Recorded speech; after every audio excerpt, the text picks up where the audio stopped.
Hello friends, how are you all?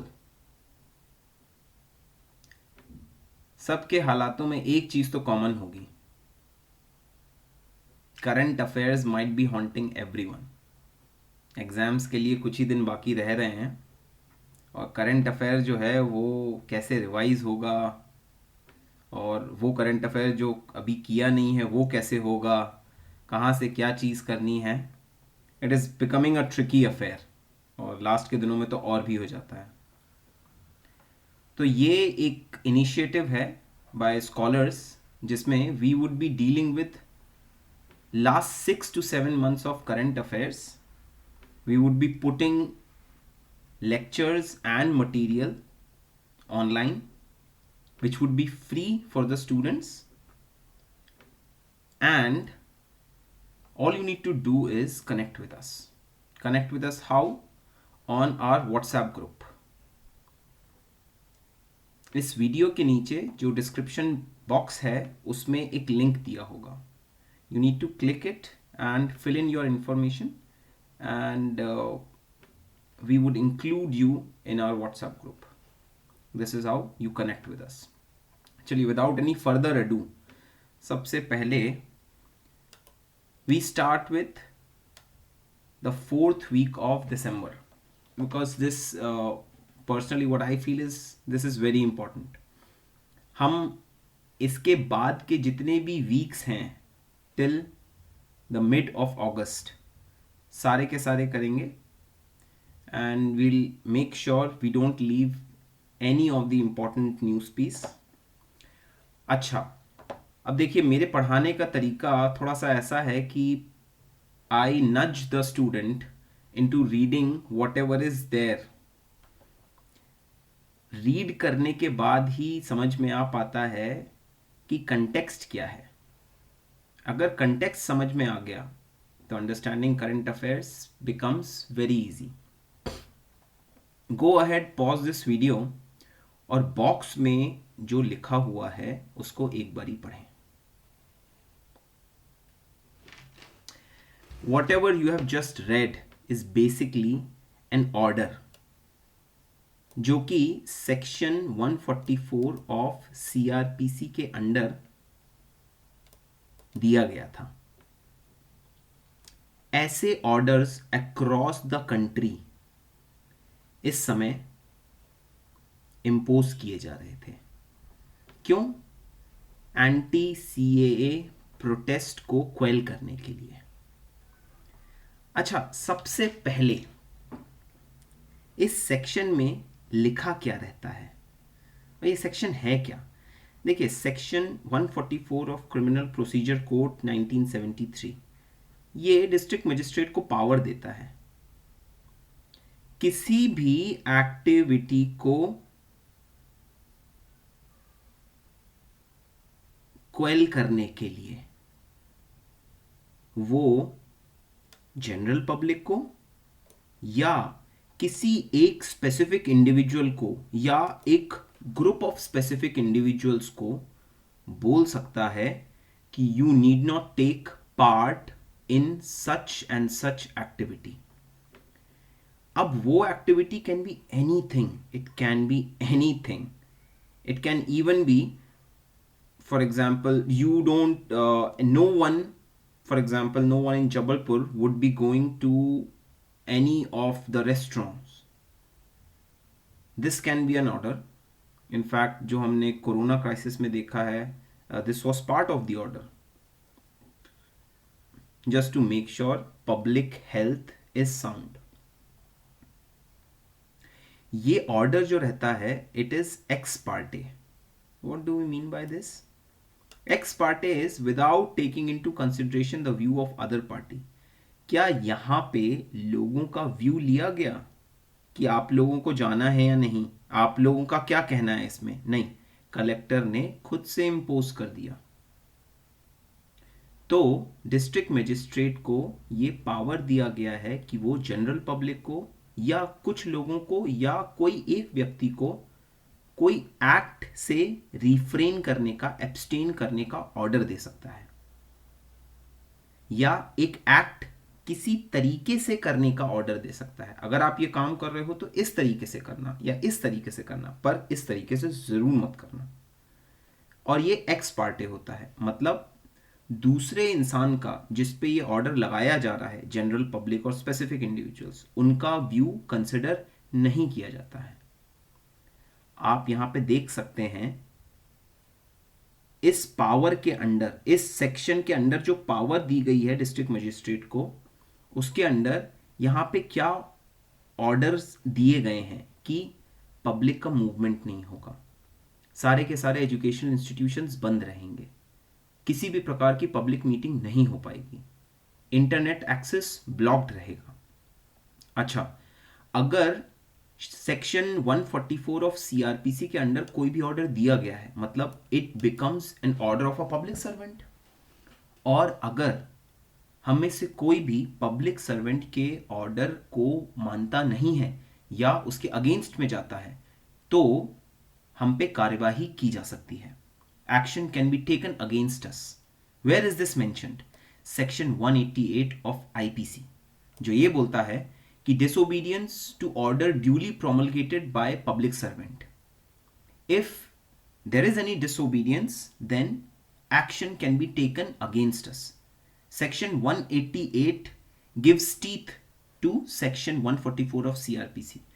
और इस बात पे ध्यान दीजिएगा, सेक्शन 188 ऑफ आईपीसी है ये, and this is section 144 of CrPC. Don't get confused with section 144 of IPC. It's a different thing altogether. आने वाले लेक्चर्स में हम सेक्शन 144 ऑफ आईपीसी भी करेंगे.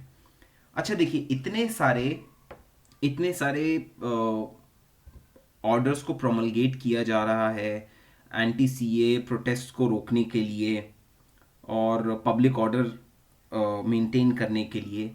तो कहीं ना कहीं सुप्रीम कोर्ट का ऐसा मानना है, कहीं ना कहीं ऐसे बहुत सारे ज्यूरिस्ट का ऐसा मानना है, एक्सपर्ट्स का ऐसा मानना है, एक्टिविस्ट का ऐसा मानना है कि this is basically an infringement of the fundamental rights to freedom of speech, to assembly and to movement, which has been guaranteed under these clauses, these sub clauses of article 19(1), article 19 clause 1. इन तीनों के under जो fundamental rights दी गई हैं वो कहीं ना कहीं compromise हो रही हैं. तो सुप्रीम कोर्ट के पास ऐसे केसेस जो हैं, सुप्रीम कोर्ट के पास काफ़ी समय से ऐसे केसेस जाते रहे हैं. तो in the famous Puttaswamy case of 2017, जिसमें राइट टू प्राइवेसी को आर्टिकल 21 या राइट टू लाइफ का दर्जा दिया गया था, उसमें उन्होंने सेक्शन 144 की एप्लीकेबिलिटी को रीजनेबल बनाने के लिए एक 4-fold टेस्ट इजाद किया. ये 4-fold टेस्ट क्या होता है ये मैं आपको नहीं समझाऊंगा, आप इसको पढ़िए और आप खुद से समझिए. This can be a very nice question for legal reasoning as well. तो चलिए आगे बढ़ते हैं. अच्छा, आगे बढ़ने से पहले मैं चाहूँगा कि कमेंट सेक्शन में आप इस बात का अगर आंसर दे सकें. What is a curfew and how is it different from section 144 of CRPC? जो हमने section 144 of CRPC पढ़ा है वो कर्फ्यू से अलग कैसे है या कर्फ्यू से रिलेटेड कैसे है, आपको कमेंट में इसका आंसर देना है. चलिए ठीक है. Second piece of news is debate over existence of detention centers for illegal migrants as Citizenship Amendment Act and the National Registry for Citizens being slated for implementation. Oh my God, this news headline is full of jargons. देखिए, बिना कुछ सोचे समझे सबसे पहले तो मैं चाहूँगा कि आप वीडियो को पॉज करें और have a look at whatever this diagram says. तो आपने क्या देखा होगा कि एक बड़ा गोला है और बड़े गोले में एनपीआर किया जा रहा है. ये बड़ा गोला जो है इसको एनपीआर की एक्टिविटी मान सकते हैं, मतलब नेशनल पॉपुलेशन रजिस्टर को अगर बनाना रहेगा so that activity would be included in this larger circle. इस छोटे सर्कल में एनआरसी इंक्लूडेड है। ये कैसे पॉसिबल है? देखिए, एनपीआर में उन लोगों का नाम दर्ज किया जाएगा who are usual residents of our country. ये वो लोग हैं, यूजुअल रेसिडेंट्स, ये वो लोग हैं जो इंडिया के सिटीजन्स हो भी सकते हैं, नहीं भी हो सकते हैं। यूजुअल रेसिडेंट की एक डेफिनेशन होती है। अगर बाहर का सिटीजन, वो बाहर का सिटीजन किसी भी देश का हो सकता है, वो कुछ समय से अगर इंडिया में रह रहा है तो ही और she becomes a usual resident of India. NPR में, एनपीआर एक ऐसा रजिस्टर है जिसमें यूजुअल रेसिडेंट्स का नाम रहेगा, लेकिन एनआरसी एक ऐसा रजिस्टर है जिसमें सिर्फ और सिर्फ सिटीजन्स ऑफ इंडिया का नाम रहेगा। अच्छा, तो इन सब का रिलेशन सीएए से क्या है? देखिए, ऑब्वियस सी बात है, एनपीआर का जो वाइट पार्ट है उसमें कौन रहेंगे? वो usual residents who are not the citizens of India, they are non citizens, क्योंकि जो सिटीजन्स है वो तो एनआरसी में आ जाएंगे। अगर एनपीआर में के वाइट पार्ट में नॉन सिटीजन्स आ रहे हैं तो हम उनको अलग कर सकते हैं और we can test them for the eligibility of citizenship under Citizenship Amendment Act of 2019। कैसे? हम उनको बुलाएंगे और उनसे क्या पूछेंगे कि देखो, क्या आप अफगानिस्तान से हो, क्या आप बांग्लादेश से हो या पाकिस्तान से हो, और अगर आप इन तीनों देशों में से कहीं से भी हो तो क्या आप हिंदू, सिख, जैन, पारसी, बुद्धिस्ट या क्रिश्चियन समुदाय को बिलोंग करते हो या नहीं, और अगर आप इन सारे समुदाय में से किसी एक को भी बिलोंग करते हो तो क्या आपने रिलीजियस परसिक्यूशन फेस किया है क्या अपनी कंट्री में? Religious persecution is when the government of the country you have been living in, Afghanistan, Bangladesh or Pakistan, has troubled you just because you belong to either of any of these religions, because you are not from the religion which the majority follows। अगर आपने persecution face किया है, और these are 3 conditions हो गई, आप इन तीनों देशों में से एक में हो, इन 6 समुदायों में से किसी एक के हो, और आपने रिलीजियस परसिक्यूशन फेस किया है या नहीं। एंड द फोर्थ इज, क्या आप भारत में 31 दिसंबर 2014 के पहले से रह रहे हो या नहीं। अगर आप ये सारी कंडीशंस को फुलफिल करते हो, then even non-citizens can be granted citizenship under the Citizenship Amendment Act of 2019। So if eligible, then you would be granted the citizenship, hooray। But if you are not eligible, then you would be granted either refugee status or you would be kept in the detention center for deportation in future। Deportation मतलब आपका देश निकाला कर दिया जाएगा, आपको दूसरे देश भेज दिया जाएगा। डिटेंशन सेंटर एक ऐसी जगह होती है जहां पे उन लोगों को रखा जाता है जिनका देश निकाला करना है। इंडिया के पास कितने डिटेंशन सेंटर्स हैं जी? बहुत कम। डिटेंशन सेंटर बनाया किस एक्ट के अंदर जाता है? फॉरेनर्स एक्ट 1946 के अंडर डिटेंशन सेंटर बनाया जाता है। इस एक्ट की एक कंडीशन है कि स्टेट गवर्नमेंट जिसको डिटेंशन सेंटर बनाना है उसे यूनियन गवर्नमेंट से परमिशन लेनी रहती है। लेकिन अभी रिसेंटली होम मिनिस्ट्री ने एक नोटिफिकेशन निकाला है जिसमें उन्होंने ये बोला है कि अगर कोई भी स्टेट गवर्नमेंट, इनफैक्ट कोई भी कलेक्टर अगर डिटेंशन सेंटर बनाना चाहे, सो he or she need not take any permission from the union government. तो आप डिटेंशन सेंटर बना सकते हो और अगर आप चाहो तो लोगों को डिटेन कर सकते हो वहां पे for future deportation based on this flow chart.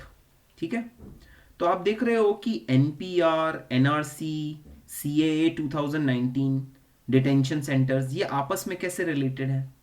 NPR, NRC ये साथ साथ करवाया जाएगा. एनपीआर में वो लोग जो नॉन सिटीजन्स हैं उन लोगों को चेक किया जाएगा कि क्या वो सिटीजनशिप अमेंडमेंट एक्ट 2019 के हिसाब से उनको सिटीजनशिप मिल रहा है या नहीं.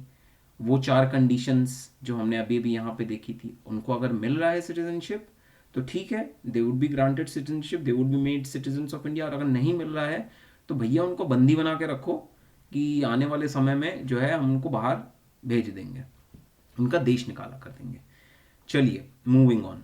तो obviously you will have to read whatever is written here, but the idea remains the same. ठीक है, ओके. चलिए ठीक है. Supreme Court used extraordinary powers under Article 142 to grant divorce in a case of irretrievable breakdown of marriage.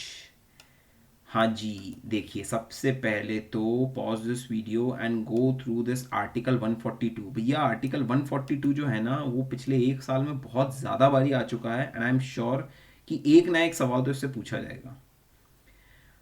अच्छा देखो, supreme court का basic काम क्या होता है, इनफैक्ट कोई भी कोर्ट का बेसिक काम क्या होता है. Court is basically meant to interpret the law, which is the highest law of our land, which is the highest law of India.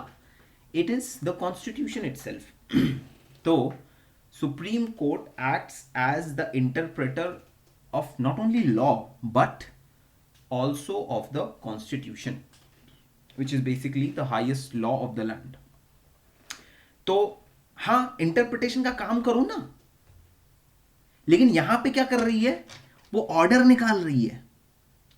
मित्रों, अगर वो ऑर्डर निकाल रही है तो वो इंटरप्रिटेशन का काम नहीं कर रही है. वो ये नहीं बता रही है कि क्या चीज लॉफुल है और क्या चीज अनलॉफुल है.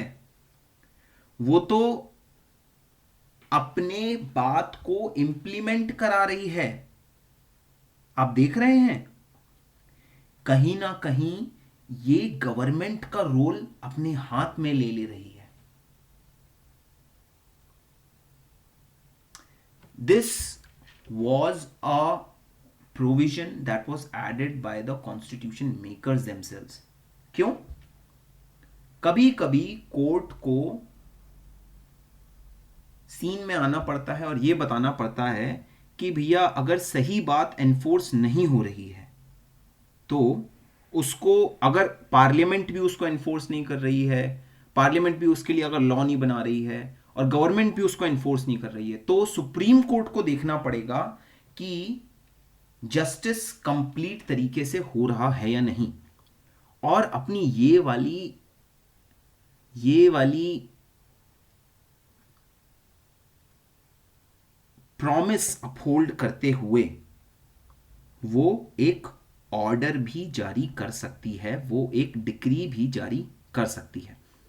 तो यहां पे इन्होंने क्या किया. अच्छा देखो, एक ना हिंदू मैरिज एक्ट 1955 होती है, तो इसमें ये किस पे लागू होती है, Hindus, Buddhist, Jains and Sikhs. ठीक, अगर the married couple is from this religion तो ये उन पे लागू होती है. तो उसका एक्ट का जो सेक्शन 13 है, वो एक्ट है, उसका एक सेक्शन है सेक्शन 13. आपको याद करने की ज़रूरत नहीं है ये सब. देखिए आपको इसमें ये बात बता देता हूँ, सिर्फ और सिर्फ वो बातें याद करने की ज़रूरत है जो बोल्ड इटैलिक है. ठीक है, तो उसे ध्यान रखिएगा. तो अब इसमें ये रहता है कि जितनी भी एक्ट्स, जो भी ग्राउंड फॉर डिवोर्स है वो इस सेक्शन में मेंशन्ड है. ग्राउंड्स फॉर डिवोर्स, ओके, तो किन किन बेसिस पे डिवोर्स मिल सकता है. तो किस पे कि भैया there is voluntary sexual intercourse with any person other than his और हर स्पाउस. मतलब आप अगर अपने स्पाउस के साथ नहीं, किसी और के साथ वॉलंटरीली सेक्सुअल इंटरकोर्स में इन्वॉल्व हो रहे हो, दैट इज वन ग्राउंड. ठीक है। Cruelty is one ground. अब क्रूअल्टी क्या क्या होता है, that's a different matter. Desertion, आप अपने बीवी को या बीवी अपने हस्बैंड को छोड़ के चली गई, ठीक है। Ceasing to be a Hindu by conversion to another religion, आप उस रिलीजन के नहीं रहे। यहाँ पे हिंदू का मतलब बेसिकली हिंदू, बुद्धिस्ट, जैन, सिख है। जो आपका रिलीजन मैरिज के टाइम था, आप उस रिलीजन के नहीं रहे, दूसरे रिलीजन के हो गए, this is also a ground, ठीक है। बीइंग इनक्योरेबली ऑफ अनसाउंड माइंड, आप पागल हो चुके हो, ठीक है। और फिर इसके बाद एक और सेक्शन है, section 13B, provides for divorce by mutual consent, ठीक है। अब ये सब these are the criterias, you need not remember them, you need not remember them, ठीक है। The point here is, Supreme Court को एक केस में क्या लगा कि यार एक और क्राइटेरिया होना चाहिए, irretrievable breakdown of marriage. Irretrievable breakdown of marriage, what the hell is it? देखो, जब किसी एक स्पाउस को, मतलब हस्बैंड वाइफ में से किसी एक को या दोनों हस्बैंड वाइफ को अगर ये लगने लगे कि यार अब ये मैरिज ना काम ही नहीं कर सकती, तो that is considered as irretrievable breakdown of marriage. अब सुप्रीम कोर्ट का ये कहना है कि this should also be a ground for divorce. अच्छा, अब आप बोलोगे सर ये divorce by mutual consent basically यही तो है, दोनों का कंसेंट है कि भैया डिवोर्स दे दो, दोनों डिवोर्स दे दिया, ठीक है, और ये तो इंक्लूडेड भी है। नहीं, लेकिन इररिट्रीवेबल ब्रेकडाउन ऑफ मैरिज जो है वो किसी एक का व्यू भी कंसिडरेशन में लेती है। अगर हस्बैंड को या अगर वाइफ को ऐसा फील हो रहा है कि ना यार this marriage can not go on for long, और अब we are just wasting our energies, तो भी डिवोर्स हो सकता है, ठीक है। ये पहले नहीं था, लेकिन ये कौन लेके आया ये प्रोविजन? बेसिकली किसने इस प्रोविजन को एनेबल किया? सुप्रीम कोर्ट ने। सुप्रीम कोर्ट के पास पावर नहीं है, generally speaking supreme court has no power to enable a provision और to bring in a new provision. वो तो बस लॉ को इंटरप्रेट करता है, वो बताता है कि इस लॉ का मतलब क्या है, इसका मतलब क्या है। लेकिन इन्होंने क्या किया, एक नया प्रोविजन ले आए by the virtue of article 142। That is why you need to remember this article, ठीक है। ओके, अच्छा, कमेंट सेक्शन में कौन मेरे को बता सकता है इसका क्या मतलब है इन सच अ मैनर? ये लास्ट 2 लाइनें जो लिखी है ना, इसका कोई अगर मतलब बता दे तो मैं क्या बोलूं यार। I will send you, like if we meet somewhere in life, तो I will give you a 5 star, ठीक है। ओके, चलो, चलिए भैया, next. Lok Sabha speaker Om Birla refers the insolvency and bankruptcy code second amendment bill to the standing committee on finance. मित्रों, हम बिल्कुल भी इंसॉल्वेंसी और बैंक्रप्सी कोड के बारे में बात नहीं करेंगे, ठीक है। ये चर्चा ही अपने आप में अलग है। यहाँ पे मैं आपका ध्यान खींचना चाहूँगा स्टैंडिंग कमिटी की ओर। स्टैंडिंग कमिटी ऑन फाइनेंस ये क्या चीज़ होती है? देखो, पार्लियामेंट्री कमिटीज़ होती हैं। पार्लियामेंट्री कमिटीज़ 2 टाइप की होती है, एक तो स्टैंडिंग होती है और एक एडहॉक रहती है। स्टैंडिंग का मतलब क्या रहता है कि it is going to be there forever, ठीक है। उसको बस, उसमें जितने भी मेंबर्स हैं उनका कंपोजिशन बदल दिया जाएगा हर साल। उसमें उसके मेंबर्स जो हैं वो सिलेक्ट किए जाते हैं, हर साल वो कमेटी बनाई जाती है, और ये हमेशा से होता आ रहा है, ठीक है। और ये हमेशा होता रहेगा जब तक अलग से बोला ना जाए कि अब नहीं होना है। तो स्टैंडिंग कमिटी मतलब they are permanent, they are of permanent nature. Ad hoc committee मतलब वो टेम्पररी नेचर की होती हैं, वो कभी बना दी गई, वो ज़रूरत के हिसाब से बनाई जाती हैं, ठीक है। तो स्टैंडिंग कमिटीज़ ये देखो, ये 6 प्रकार की होती हैं। आपको बिल्कुल भी 6 प्रकार की याद नहीं करनी है, आपको सिर्फ ये first 2 you need to remember both these committees. देखो, फाइनेंशियल कमिटीज़ होती है। फाइनेंशियल कमिटी 3 टाइप की होती हैं। एस्टिमेट्स कमेटी आपने सुनी होगी, या पब्लिक अंडरटेकिंग कमेटी सुनी होगी। ये सारी कमिटीज़ जो होती है they are basically financial. Public accounts committee सुनी होगी। तो ये सारी फाइनेंशियल कमिटीज़ होती हैं, ये, और ये बहुत पुरानी कमिटीज़, ये ब्रिटिश के टाइम से चलती आ रही हैं। इसके बाद डिपार्टमेंटल स्टैंडिंग कमिटीज़ होती हैं, they are 24 in number. Departmental standing committees क्या अलग अलग डिपार्टमेंट के लिए बनाई गई है। अलग अलग डिपार्टमेंट मतलब अलग अलग मिनिस्ट्रीज जो होती है ना, For example, there would be a departmental standing committee for environment and forest, for environment, forest and climate change. There would be one for rural development. There would be one for urban and urban development and poverty alleviation. One for statistics and programme implementation. अलग अलग ministries जो हैं उनके हिसाब से committees बनाई जाती हैं. ठीक है, तो ये डिपार्टमेंटल होती हैं. They are also permanent in nature. बस ये किया जाता है कि हर साल उनके मेंबर्स जो हैं उनको बदला जाता है. ठीक है, तो ये दो कमिटीज़ जो हैं आप याद रखेंगे. एडहॉक कमिटी में आपको सिर्फ क्या याद रखना है कि एडवाइजरी कमिटीज़ होती हैं. Advisory committees is a type of ad hoc committee. और इसमें कौन सी कमिटीज़ आती हैं? Select committees on bills. तो जैसे कोई एक बिल निकाला गया, ठीक है, फॉर एग्जाम्पल जैसे जब domestic violence act, protection of women from domestic violence act 2005 जब बनाया गया था, तो उसके लिए 2005 के बाद की बात है वो, जब उस एक्ट को, जब वो एक्ट बना नहीं था, जब वो बिल था, जो अपने बिल की स्टेज में था, तब एक एडवाइजरी कमेटी या एक सेलेक्ट कमेटी बनाई गई थी उस बिल को देखने के लिए कि हाँ इसमें कोई ऐसा पॉइंट तो नहीं जो हम मिस कर रहे हों, कोई ऐसी चीज़ जो हमको ऐड करनी हो. ठीक है, तो ये एक सेलेक्ट कमेटी बनाई गई थी. अच्छा, सेलेक्ट कमेटी जॉइंट कमेटी भी हो सकती है. जॉइंट मतलब क्या कि दोनों राज्यसभा और लोकसभा दोनों जगह से उसमें मेंबर्स आएंगे. ठीक है, okay. So this is what a committee is all about. तो एक पार्लियामेंट्री कमेटी बनाई गई है जिसमें इस चीज के बारे में, insolvency and bankruptcy code, second amendment bill के बारे में डिस्कशन होएगा. ठीक है.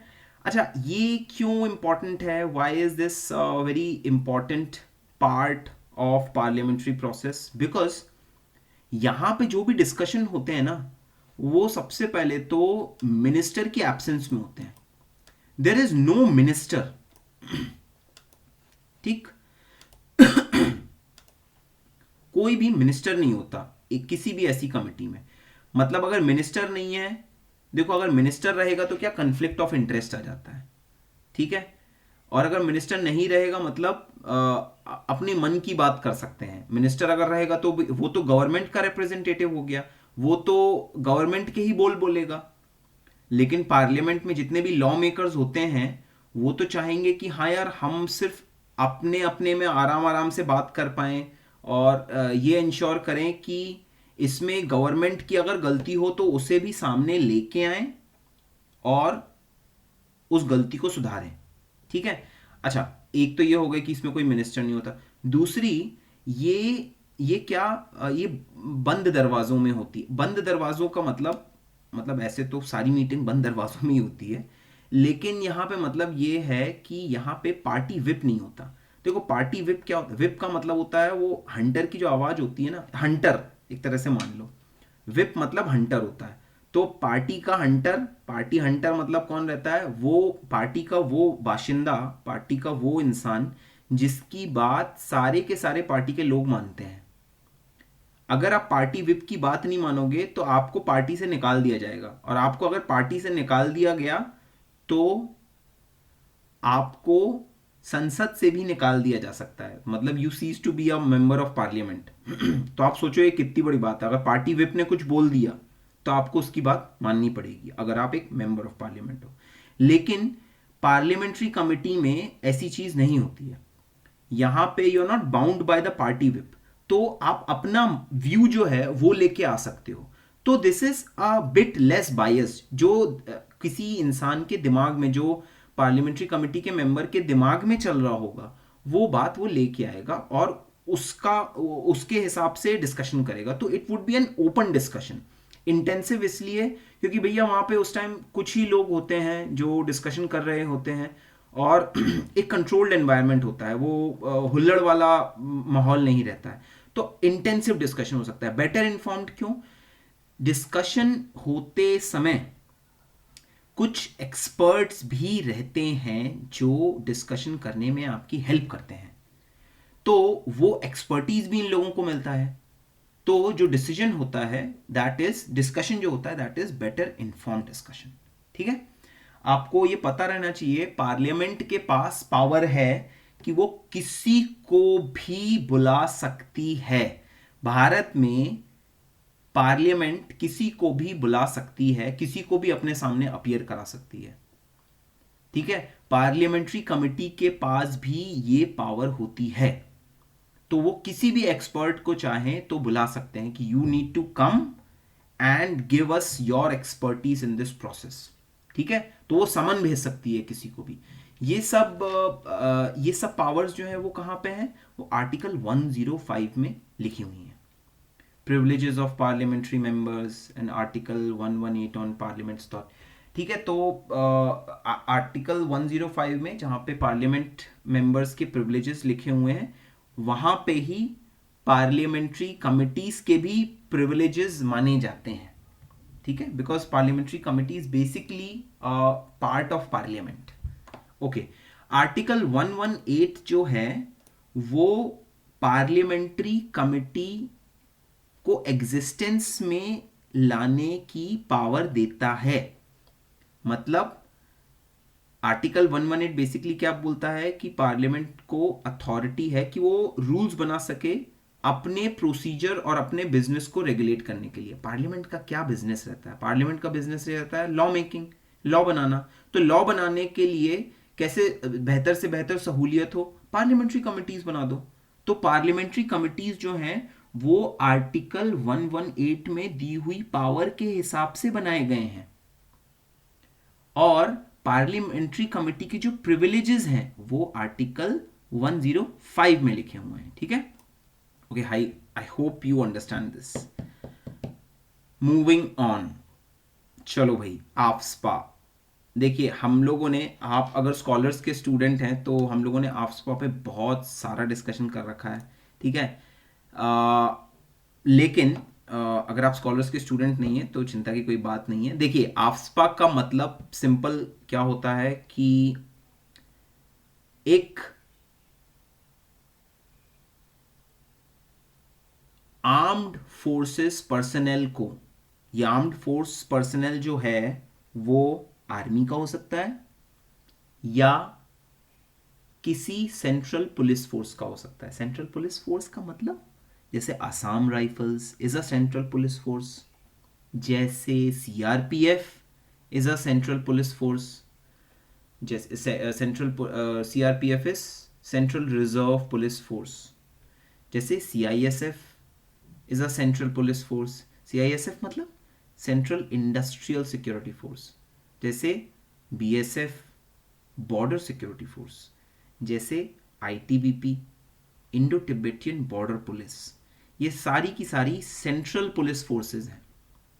सेंट्रल पुलिस फोर्स को और इंडियन आर्मी को इस एक्ट में ताकत मिल जाती है क्या करने की? वो चाहे तो किसी को भी अरेस्ट कर सकते हैं, वो चाहे तो किसी को भी गोली मार सकते हैं, वो चाहे तो किसी भी बिल्डिंग को आग लगा सकते हैं और उसे बम से डिस्ट्रॉय कर सकते हैं। किसी भी एरिया में अगर आफ्सपा लग गया है तो ये तीन चीजें इंडियन आर्म्ड फोर्सेस या इंडियन सेंट्रल पुलिस फोर्सेस द्वारा ये तीन एक्ट्स करी जा सकती हैं और they need not answer anyone. उन पे किसी भी प्रकार की कानूनी कार्यवाही नहीं होगी। आप सोचो, these are far reaching powers. किसी डिस्टर्ब्ड एरिया में जिसको जहां पे आफ्सपा लागू है वहां पे आर्म्ड फोर्सेस को ये सारी पावर्स मिलती हैं। और अगर वो किसी को मार दें, अरेस्ट कर लें, बम से उड़ा दें किसी बिल्डिंग को, तो उन पे कोई भी कानूनी कार्यवाही नहीं हो सकती है। क्या आप सोच सकते हैं कि इस एक्ट के डाउनफॉल्स क्या हो सकते हैं? ये एक्ट वैसे पहली बारी नागालैंड में लगाया गया था। पहली बारी इस एक्ट को नागालैंड में लगाया गया था 1958 में। देखो, ये एक्ट ना दो जगह के कारण बहुत मशहूर है। एक तो जेएनके, जब से ये जेएनके में लगा है तब से बहुत बवाल मचा है। ठीक है, और दूसरा मणिपुर। मणिपुर में ये लगा था और वहाँ पे काफ़ी भारी प्रोटेस्ट हुई थी। तो ये जो वीडियो दिया गया है वो बेसिकली मणिपुर के आफ्सपा एक्ट के बारे में है। ठीक है, 2 मिनट का वीडियो है, आप देख सकते हैं ऐसे। ओके चलिए मूविंग ऑन। चलिए तो इंटरनेशनल अफेयर्स पे आते हैं। देखो भाई, इसको डिस्कस करने से पहले सबसे पहले ये बताओ, ये वाला देश कौन सा है जिसका नाम लिखा नहीं हुआ है? ठीक है, आप चाहो तो पॉज कर सकते हो। ये वाला कंट्री इज ईरान। ठीक है, ईरान और पर्शिया। पर्शिया, ये देखो, पर्शिया और सऊदी अरेबिया, इनके बीच में क्या है? Persian gulf. ठीक है, पर्शिया ईरान का पुराना नाम था।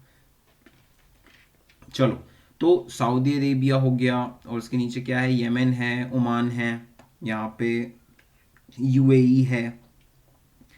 चलिए, तो जो ईरान है वहाँ पे किस टाइप का इस्लाम फॉलो किया जाता है? शिया या सुन्नी? बताएं। शिया। देखो नाम में ही समझ में आ रहा है, पर शिया। ठीक है, तो यहां पे शिया फॉलो किया जाता है। पर शिया तो शिया, यहां पे शिया फॉलो किया जाता है, यहां पे सुन्नी फॉलो किया जाता है। अच्छा, अब शिया सुन्नी के रिलीजियस व्यूज जो हैं वो एक दूसरे से एकदम अलग हैं। इसी कारण से उन लोगों की आपस में बिल्कुल नहीं बनती।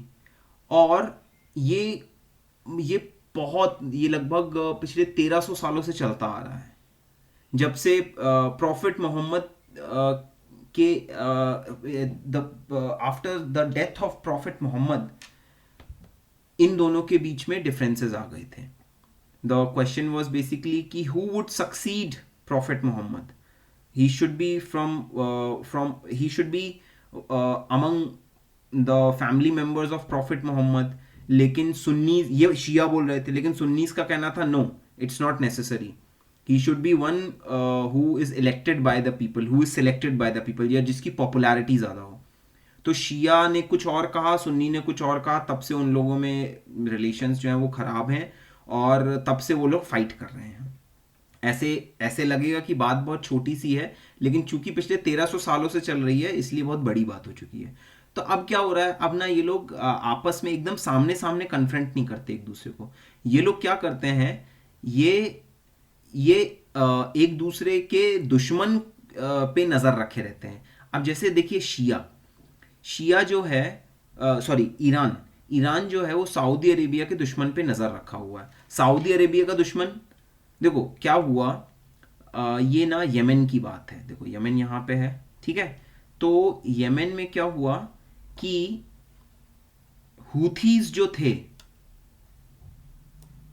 ठीक है, उन्होंने इसके कैपिटल पे कंट्रोल पा लिया। यमन का कैपिटल क्या है? साना। हुथी क्या होते हैं? Houthi are basically Shias. Houthi rebels जिनको बोलते हैं, they are basically Shia, they are a Shia tribal group. तो अब यहां पे शिया आ गए। This is after 2011, this happened after 2011। तो अब इन लोग का यहां पे कंट्रोल आ गया, तो नाउ हुथी इज शिया। अब अगर शिया का कंट्रोल यहां पे आ गया है तो सऊदी अरेबिया के दिमाग में सबसे पहला डर क्या आया कि यार ये लोग ना ईरान से सपोर्ट मांगेंगे पक्के से। तो अब क्या करें यार, जैसे भी करके ना यहां से हुथी रेबल्स को तो अब उनको हटाना पड़ेगा। तो इन लोगों ने एक वॉर लॉन्च किया। वॉर में इस एरिया में इन लोगों ने बमबारी स्टार्ट करी और कहा कि जब तक हुथी रेबल्स यहां से चले नहीं जाते तब तक हम यहां पे बमबारी करते रहेंगे। इस रीजन के अलावा ये जो आपको डार्क ब्राउन रीजन दिख रहा है, यहां पे कौन है? यहां पे बेसिकली इज अ गवर्नमेंट या is an authority, is a political authority which is aligned with Saudi Arabia, और हम ये बोल सकते हैं कि हु आर सुन्नीज। ठीक है। अच्छा, और ये जो आपको दिख रहा है ये क्या है? ये अल कायदा इन अरब पेनिनसुला। अल कायदा क्या होते हैं? देखो, अल कायदा से आपको एक ही नाम याद आएगा, Osama bin Laden. Osama bin Laden क्या था? वो सुन्नी था, और वो भी सऊदी अरेबिया ही का ही था। ठीक है, तो अब ये जो AQAP है, अल कायदा इन अरब पेनिनसुला, ये भी सुन्नी है, ये भी सुन्नी है। इन दोनों में बस फर्क ये है कि भैया ये लोग टेररिस्ट हैं और ये टेररिस्ट नहीं है। At least on the face of it तो these people are not terrorist. ठीक है, और दीज आर शियाज। अब जब तक ये शिया को, सऊदी अरेबिया शिया को नहीं हटा लेता, तब तक इसको डर रहेगा कि यार ईरान जो है ना इनका सपोर्ट करता रहेगा और यहां से पता नहीं कुछ कुछ हमारे खिलाफ करता रहेगा। ठीक है, तो अब this is what is happening global scenario में। अभी यहां पे ये वाली चीज हो रही है। इन दोनों के बीच में ना there is always a cold war kind of situation. ठीक है, तो अभी देखो क्या हुआ है। अब देखो न्यूज हेडलाइन पढ़ो, क्या लिखा हुआ है। US replaced Kuwait as the 6th largest oil supplier to India, Iraq retains the top spot. देखो यहां पे Iraq retains the top spot. आप समझ रहे हो, पहले Saudi Arabia was basically the largest oil supplier to the world, लेकिन to the world and to India as well. लेकिन अब वो नहीं रहा। क्यों? क्योंकि सऊदी अरेबिया अपनी एनर्जी, अपना रिसोर्सेस कहां पे लगा रहा है? ये यमन सऊदी अरेबिया कॉन्फ्लिक्ट में लगा रहा है, 2014-15 से लगा रहा है, काफी लंबे समय से। ठीक है, अच्छा ये तो सऊदी अरेबिया हो गया। और ईरान, भी तो भाई इराक से तो बड़ा ईरान ही है, और ईरान के तो काफी सारे ऑयल फील्ड्स हैं, वो भी दुनिया भर में सप्लाई करता है। तो वो कैसे पीछे रह गया? वो ऐसे पीछे रह गया कि यूएस ने ईरान पे सैंक्शंस इंपोज करके रखे हैं। वो किसमें? वो JCPOA जब यूएस ने छोड़ा था। JCPOA is basically joint comprehensive plan of action, जिसमें ये बोला गया था कि ईरान का nuclear programme would be kept under international watch, और उनका nuclear programme because it would be kept under international watch, वो बिल्कुल भी न्यूक्लियर वेपन्स डेवलपमेंट नहीं कर पाएंगे। अब न्यूक्लियर वेपन्स डेवलपमेंट नहीं कर पाएंगे तो it would be good for this reason. अब गलती से ईरान ने न्यूक्लियर वेपन डेवलप कर लिया तो सऊदी अरेबिया भड़क जाएगा, यार हम भी करेंगे, हैं ऐसा क्या, हम क्यों नहीं कर सकते? तो दिक्कत हो जाएगी। अच्छा, और फिर ये कर दिया तो फिर बाद में यहाँ पे वो इजराइल भी कर देगा कि अरे यहाँ तो सारे के सारे इस्लामिक नेशंस जो हैं वो करते जा रहे हैं, are Jewish nation is in trouble, तो let us also develop this. तो भैया nuclearization of the region would happen. This is bad, this should not happen. ठीक है, इसीलिए यूएस और बहुत सारे यूरोपियन कंट्रीज जो हैं वो साथ में आए। उन्होंने कहा कि चलो let us reach to an agreement जिसमें whatever nuclear program Iran is undertaking would be kept under the watch of international bodies। ठीक है, जैसे कि एक IAEA करके एक बॉडी है। Well let us not go that deep, लेकिन इंटरनेशनल वॉच रहेगा उसका। लेकिन जब से ट्रंप आया है ना, अच्छा ये किसने किया था? ये ओबामा ने किया था। जब से ट्रंप आया है उसने ऐसी तैसी कर रखी है। उसने क्या बोला कि नहीं ये ट्रंप ने किया था, ये ओबामा ने किया था, और इसीलिए मैं ऐसे नहीं मानता। और ईरान जो है वो तो बहुत ही गंदा नेशन है, इट्स अ रोग नेशन, और वो बिल्कुल भी it is not at all considering our goodwill in this agreement and has been violating it, and in fact is developing missiles with nuclear warheads. If Iran is not paying heed to our consideration, to the compromises that we have made, then so be it. We would also reciprocate. हम इस JCPO में से हिस्सा नहीं लेंगे। हिस्सा नहीं लेंगे मतलब हम उन पे सैंक्शंस लगा देंगे। अब ईरान जो है वो अपने प्रोडक्ट्स एक्सपोर्ट नहीं कर सकता। सैंक्शंस का मतलब ये होता है कि अब तुम जो है तुम वो काम नहीं कर सकते जो तुम आमतौर पे किया करते थे। तो अब क्या हो गया भैया, सऊदी अरेबिया पर ये ईरान, ये दोनों, Saudi Arabia due to different reason, Iran due to a different reason, ये दोनों अपना जो ऑयल है, क्रूड ऑयल है, उसको एक्सपोर्ट नहीं कर पा रहे। तो टॉप स्पॉट किसके पास चला गया? वो इराक के पास चला गया है। ठीक है, और कहीं ना कहीं से यूएस को भी इसका फायदा मिला है। देखिए यूएस हैज रिप्लेस्ड कुवैत। ठीक है, कहीं ना कहीं से यूएस को भी इस चीज का फायदा मिला है। इस पे थोड़ा सा और बाद में कभी चर्चा करेंगे कि एग्जैक्टली यूएस का फायदा हुआ कैसे। Okay, moving on, Myanmar. देखो म्यांमार का आप ये मैप देखिए ध्यान से, इसमें जो रेड वाला पार्ट आपको दिख रहा है, this is the Rakhine state Myanmar का। अच्छा, अब वो एक गाना था ना, मेरे पिया गए रंगून, वहां से किया है टेलीफोन। देखो रंगून जो है एक जमाने में म्यांमार का या बर्मा का कैपिटल कहलाता था, लेकिन अभी कैपिटल क्या हो गया है, नेपिदो। ठीक है, तो नेपिदो कैपिटल हो गया है। अच्छा, तो इसको आप याद रखेंगे, ठीक है, it's a very common piece of GK. और Rakhine state, what the hell is this Rakhine state? देखो रखाइन स्टेट में कौन लोग रहते हैं? Myanmar is predominantly Buddhist in nature, तो यहाँ पे ज़्यादातर जो लोग रहते हैं दे दे फॉलो बुद्धिज्म। ठीक है, it's predominantly a Buddhist country. यहाँ पे कौन लोग रहते हैं? यहाँ पे मुस्लिम्स रहते हैं।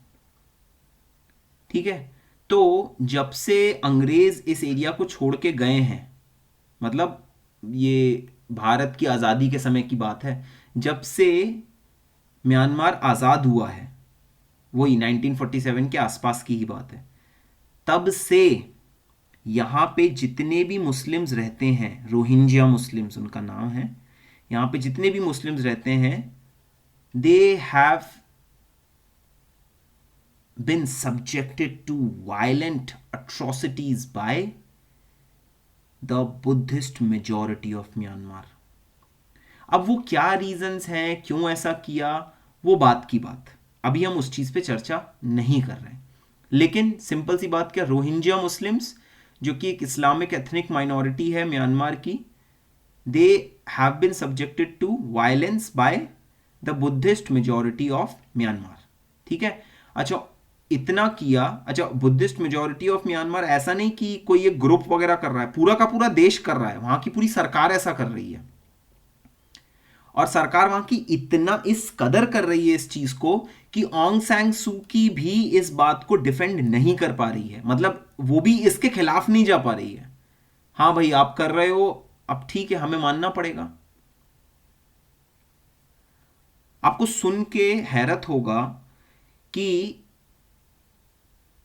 जो म्यांमार की सरकार है उसके खिलाफ केस किया गया। केस किसने किया? गैम्बिया ने।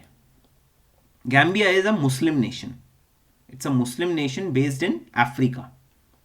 उसने केस किया, कहा कि यहां पे रोहिंग्या मुस्लिम्स जो रह रहे हैं उन पे atrocities have been committed. Atrocities of what kind? systematically killing all the Rohingya Muslims in order to remove their existence from the face of earth. What is this? Remember, ये पहले भी कभी हो चुका है। This is a genocide. एक ऐसा genocide which is talked about a lot, the Holocaust, genocide of Jews by Hitler.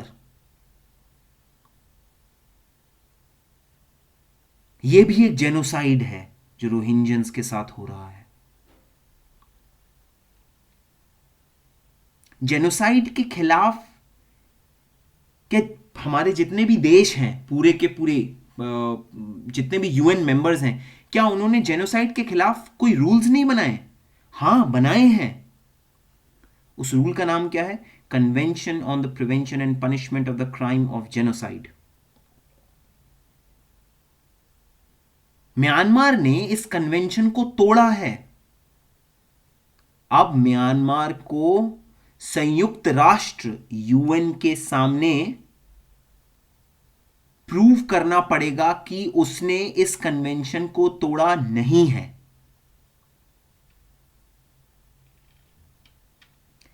ये प्रूफ कहां पे करेगा वो? इंटरनेशनल कोर्ट ऑफ जस्टिस में। International court of justice basically है क्या? यूएन का जुडिशियल ऑर्गन है। यूएन अलग अलग रूल्स बनाता है, अलग अलग लॉज बनाता है जो कि और वो लॉज कैसे बनते हैं? जितने भी मेंबर कंट्रीज हैं वो एग्रीमेंट में मिलके लॉज बनाते हैं। अगर उन लॉ को ब्रेक किया गया तो आपको यूएन का जो कोर्ट है जिसका नाम इंटरनेशनल कोर्ट ऑफ जस्टिस है, वहां पे प्रेजेंट होना पड़ेगा और प्रूव करना पड़ेगा कि आपने क्यों किया या क्यों नहीं किया, या मतलब अगर किया है तो क्यों किया, और अगर आप क्लेम कर रहे हो कि नहीं किया तो कैसे नहीं किया। बेसिकली एक लीगल लड़ाई होगी जो कि आम तौर पे कोर्ट में होती है। मित्रों, ये बात मैं दोबारा रिपीट करता हूं, जुडिशरी का काम क्या होता है? जुडिशरी का काम होता है to ensure that law is being followed, to interpret any activity based on the law. ठीक है, ओके। तो ये हुआ है। अच्छा, इस लॉ में, इस केस में म्यांमार को रिप्रेजेंट कौन कर रहा है? मिस ऑन्ग सैंग सूची। ठीक है, तो ये इसको रिप्रेजेंट कर रही हैं। अब आप सोच सकते हैं, मतलब ऑन्ग सैंग सूकी भी जो है कितना, she has a a ton of burden on her heart. Okay चलो ठीक है, FATF। Okay, FATF, what the hell is FATF? देखिए, इंटरनेशनल फाइनेंशियल सिस्टम बहुत ही नाजुक सिस्टम है। ये नाजुक कैसे भाई? पैसे जो रहते हैं अगर इंटरनेशनली ट्रांसफर किए जा रहे हैं तो वो तो किसी अच्छे काम के लिए, किसी ह्यूमैनिटेरियन वर्क के लिए या किसी डेवलपमेंट वर्क के लिए इस्तेमाल होना चाहिए। अगर आप पैसे कमा रहे हो, अमेरिका में हो, और आपने जो पैसे कमाए उसके आधी वो कहाँ पे अपनी फैमिली के पास भेजे, तो ये एक अच्छा काम है। क्यों? क्योंकि आपकी फैमिली जो है उस पैसे को इस्तेमाल करके रहेगी, वो जिंदा रहेगी और अपना जीवन व्यापन करेगी। It's a good work. आपने अमेरिका में खूब सारे पैसे कमाए, ठीक है, $70,000 इन 1 मंथ, और उसका आधा अमाउंट जो है अपने दोस्तों के पास भेज दिया। और वो दोस्त जो हैं वो क्या कर रहे हैं? उससे एक प्रोस्टिट्यूशन का रैकेट चला रहे हैं। ठीक है, सरकार उनके पास आती है, पूछती है कि प्रोस्टिट्यूशन का रैकेट चला रहे हो इस पैसे से, तुम्हें भी गिरफ्तार कर लेती है, तुम्हारे दोस्तों को भी गिरफ्तार कर लेती है। लेकिन तुम और तुम्हारे दोस्त बाज नहीं आते हैं। जैसे ही जेल से छूटते हैं तुम फिर अमेरिका जाते हो और फिर उसके बाद पैसे भेजते हो अपने दोस्तों को, नॉर्मल रास्ते से नहीं, मनी लॉन्ड्रिंग से काला धन भेजते हो। काले धन को वो लोग ह्यूमन प्रोस्टिट्यूशन रैकेट में इस्तेमाल करते हैं, खूब सारा पैसा कमाते हैं और उस काले धन को सफेद धन में बदल लेते हैं। इनकम टैक्स अथॉरिटीज जब आती हैं, पूछती हैं कि ये पैसा कैसे कमाया? सर, ये पैसा तो हमने कोई अच्छी एक्टिविटी करके कमाया है, और उसका डॉक्यूमेंटेशन प्रूफ भी दिखा देते हैं। सर, ये पैसा हमने शादी ब्याह का कॉन्ट्रैक्ट ले लेके कमाया है, उसका प्रूफ भी दिखा देते हैं। प्रूफ दिखाया, प्रूव हो गया कि चलो ठीक है भाई, इनने पैसा तो सही तरीके से कमाया है। लेकिन कहीं ना कहीं इन्होंने गलत काम किया, इन्होंने मनी लॉन्ड्रिंग करी। मनी लॉन्ड्रिंग से जितना भी पैसा, मनी लॉन्ड्रिंग से जो भी पैसा का लेन देन होता है वो जनरली एक इलीगल एक्टिविटी के लिए ही होता है। अगर टैक्स अथॉरिटीज को पता है कि ये पैसा, कोई भी पैसा कहां से आ रहा है, क्या सोर्स है इसका, क्या एक्टिविटीज करी गई हैं, तो बेसिकली वो चेक रख सकती है उन एक्टिविटीज पे जो कि इलीगल है। अगर आप प्रूव नहीं कर पा रहे हो कि जो भी पैसा मेरे पास है वो एक लीगल एक्टिविटी से आया है, मतलब वो आपको घेरे में ले लेगी, आपको गिरफ्तार करवाएगी कि अरे क्या खराब काम कर रहे थे, प्रोस्टिट्यूशन रैकेट चलाते हो, चलो तुमको पुलिस थाने ले चलता हूं। मनी लॉन्ड्रिंग अगर कहीं भी है मतलब गलत काम हो रहा है। आप बचना चाहते हो इसीलिए मनी लॉन्ड्रिंग कर रहे हो, काले धन को सफेद धन कर रहे हो। ठीक है, टेरर फाइनेंसिंग। टेरर फाइनेंसिंग भी एक तरह का गलत काम ही है। अगर आप ऐसा कुछ कर रहे हो, किस लेवल पे, इंटरनेशनल लेवल पे, या आप कोई ऐसा ट्रांजैक्शन कर रहे हो जिससे इंटरनेशनल फाइनेंशियल सिस्टम को क्षति पहुंच सकती है, इंटरनेशनल फाइनेंशियल सिस्टम खतरे में जा सकता है, क्राइसिस में जा सकता है, रिस्क में जा सकता है, तो आपको धर पकड़ लिया जाएगा। किससे? किसके द्वारा? एफएटीएफ के द्वारा।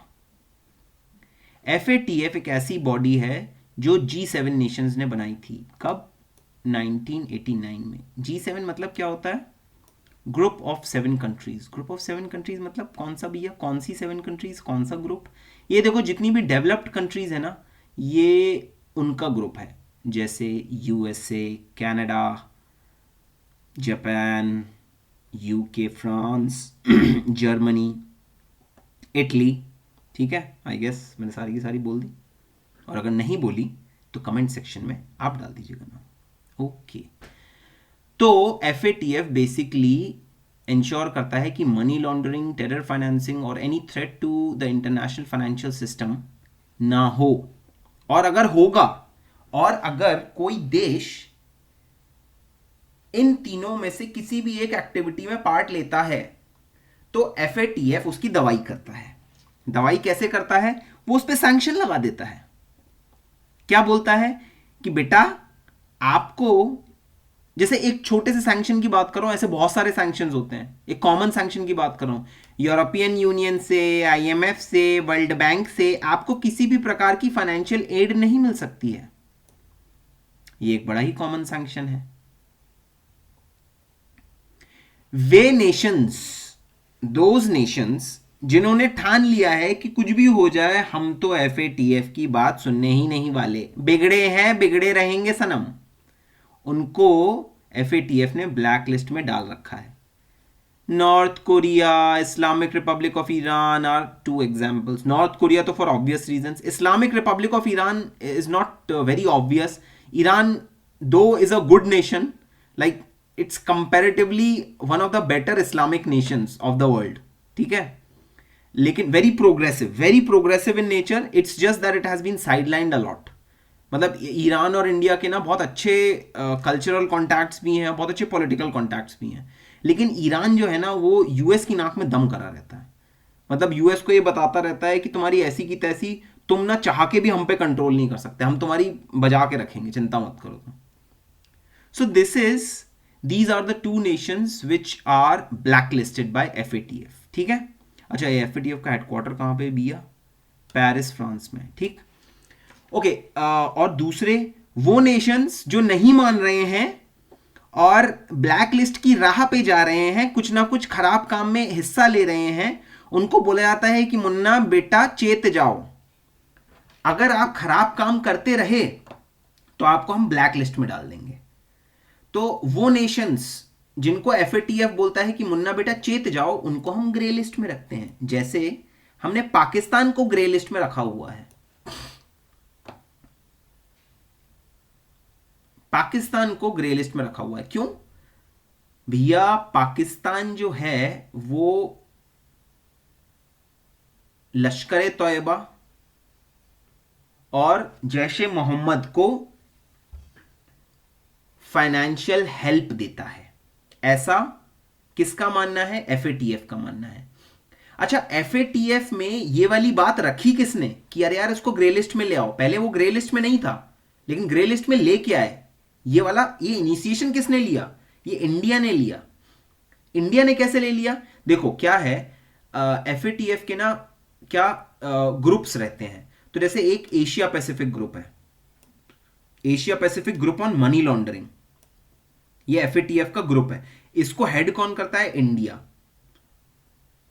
तो जब से ये इसका हेड बना है ना, तब से दवाई कर रखी है इसने पाकिस्तान की कि हाँ ठीक है हम तुम्हें ग्रे लिस्ट में ले आएंगे।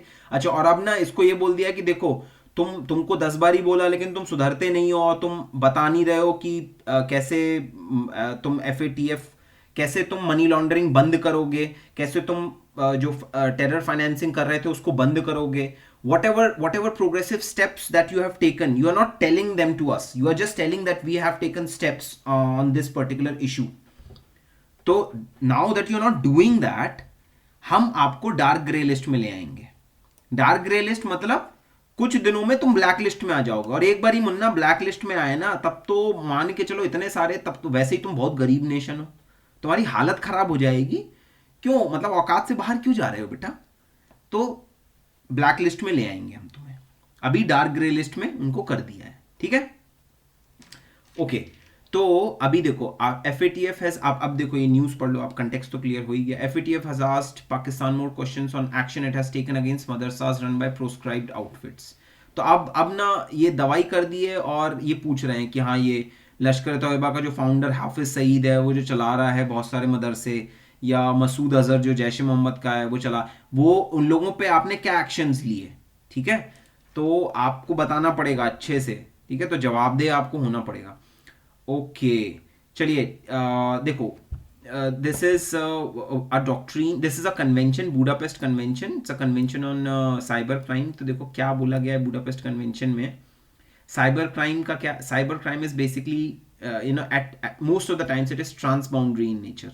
तो किसी एक देश में कोई एक हैकर बैठा हुआ, उसने दूसरे देश के कंप्यूटर सिस्टम में हैक कर लिया, और वो कंप्यूटर सिस्टम किसी का भी हो सकता है, वो गवर्नमेंट का भी हो सकता है, किसी प्राइवेट सिटीजन का भी हो सकता है, बैंक का भी हो सकता है, सब कुछ हो सकता है, ठीक है।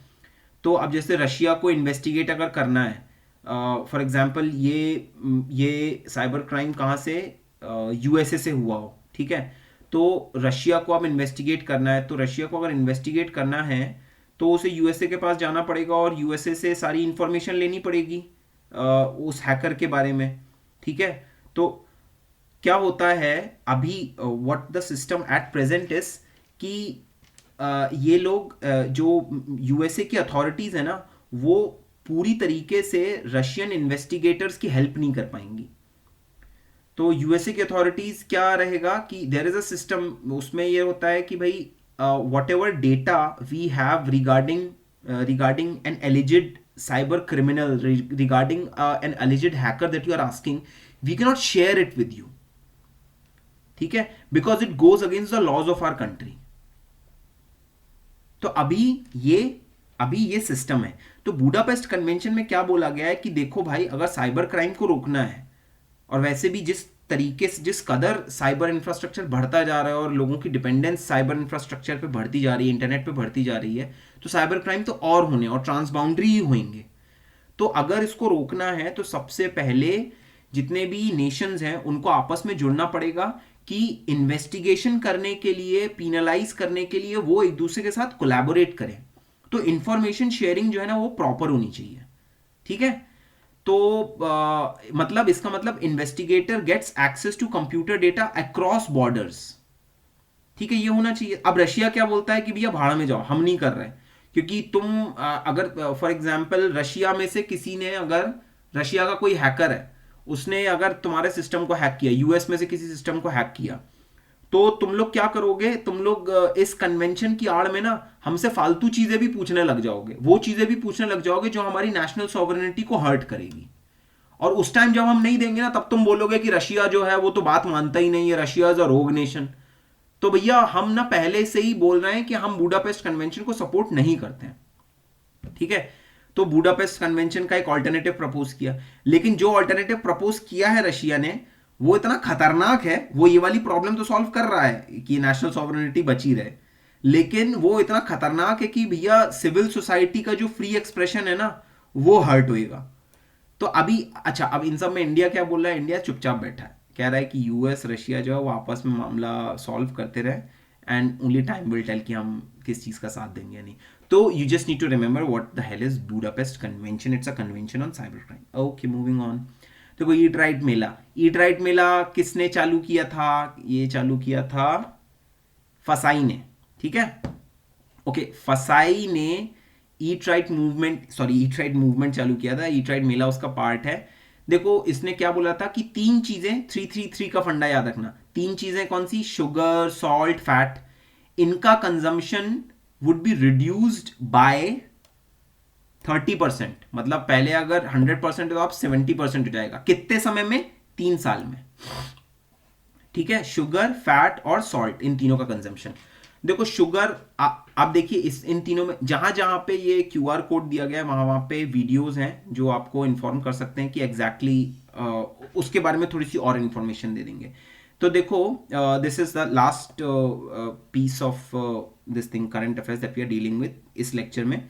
देखो क्या होता है कि शुगर जो है, शुगर इज समथिंग जो कि हमारी बॉडी में जब जाता है तो सबसे पहले वो इंटेस्टाइन में चला जाता है।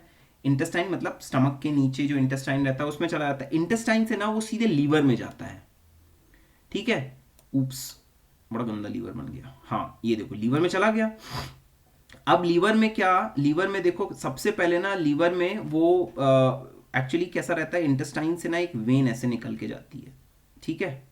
वो ऐसे यहाँ पे लीवर में छोड़ देती है और फिर यही वेन जो है वो लीवर से बाकी दूसरे body, rest of the organs of the body में जाती है।